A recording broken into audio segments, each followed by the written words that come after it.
Imagine sitting at a table with a fresh box of crayons. You open the lid, and a rainbow of colors greets you: reds, blues, greens, yellows, and so many more.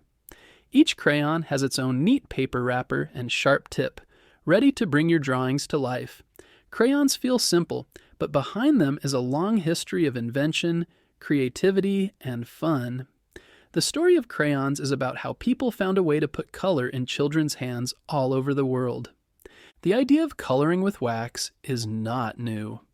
Thousands of years ago, ancient Egyptians and Greeks used wax mixed with natural pigments to decorate statues and other objects. Artists in the Middle Ages also used wax in a method called encaustic painting, where hot wax mixed with colors was brushed onto wood or canvas. While these early techniques were important, they weren't meant for children or everyday art.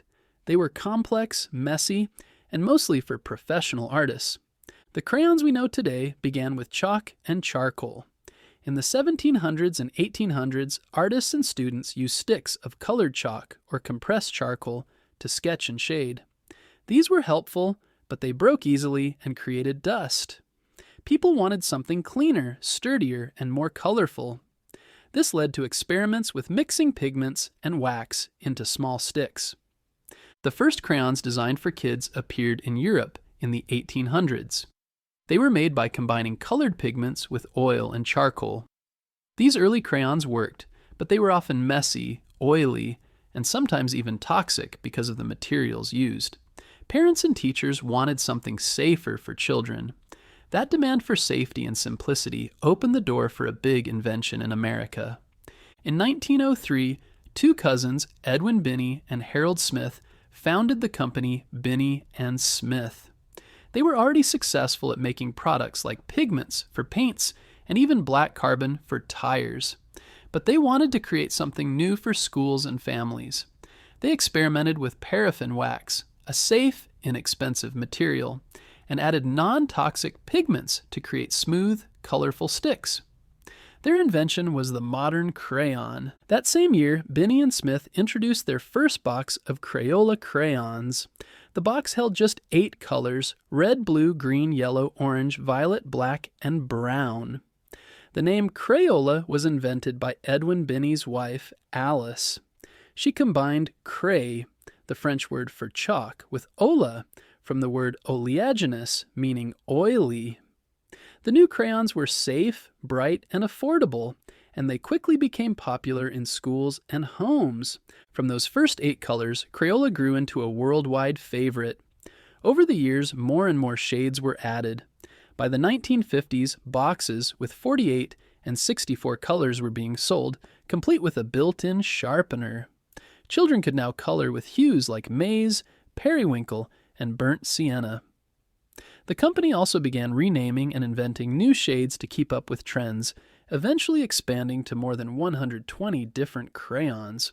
Crayons weren't just tools, they became part of childhood itself. Teachers used them for classroom projects, and kids used them to make cards, posters, and drawings. Unlike paint, crayons didn't spill, and unlike markers, they didn't dry out. They were easy to hold, didn't cost much, and could be used almost anywhere.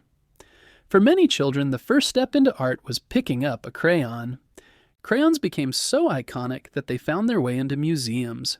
The Smithsonian Institution recognized Crayola as part of American culture, and in 1996, the company opened the Crayola Experience, a family attraction where visitors can learn how crayons are made and even create their own.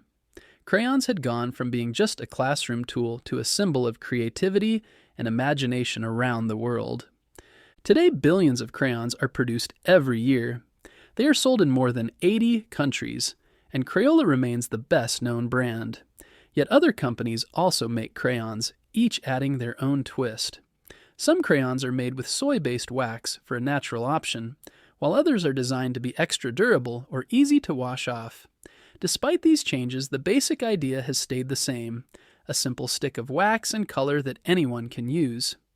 The next time you open a box of crayons, think of the long history inside. From ancient wax paintings to that first box of Crayola crayons in 1903, each crayon carries a story of invention, imagination, and color.